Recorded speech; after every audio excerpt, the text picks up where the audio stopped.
یہ والا موبائل لیا جائے یہ والا موبائل لیا جائے، سمجھ کچھ نہیں آ رہی یار، کیا کروں؟ ایسے ہی ہم لوگ بھی اکثر سوچتے رہتے ہیں، اور سوچتے سوچتے کامیابی ہم سے دور چلی جاتی ہے۔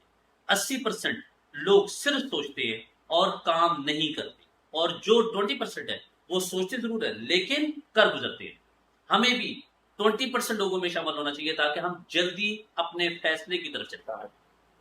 کچھ عرصہ پہلے یونیورسٹی فیز 2 کے بارے میں بھی بہت سارے لوگوں کا یہ ماننا تھا کہ پتہ نہیں یہ سوسائٹی بنے گی یا نہیں بنے گی، لیکن اگر آج وہ لوگ دیکھیں تو انہیں اپنی اس وقت کے فیصلے کے اوپر کافی شرمندگی ہوئی کہ اگر ہم اس وقت بہت زیادہ نہ سوچتے اور کر گزرتے تو آج ہم بھی اس سوسائٹی میں 5 مرلے 60 لاکھ کے مالک ہوتے۔ اسی طرح نیو سٹی فیز 2 کے بعد نیو سٹی پیراڈائز جب لانچ ہوئی تو بہت سارے لوگوں نے بہت سارا کچھ سوچا، لیکن یہاں تو بات تھی کمپٹیشن کی، وہ بھی چودھری سعد زمان صاحب کی۔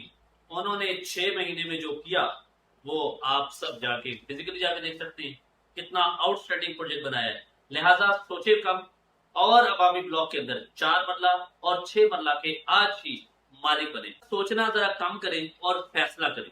آج آپ عوامی بلاک کے اندر 4 مرلہ کے مالک بن سکتے ہیں 1,80,000 سے، اور 6 مرلہ کے مالک بن سکتے ہیں 2,50,000 سے۔ اس سے زیادہ کیا سوچنا ہے؟ فیصلہ کیجئے اور آج انویسٹ کیجئے۔ آج آپ کا فیصلہ آنے والی نسلوں کے لیے فائدہ مند بھی ہوگا، اور وہ کچھ کہیں گے کہ ساڈے باپا نے، ساڈے پیوا نے، ساڈے ماں باپ نے ساڈے ایسے کچھ بنایا ہے،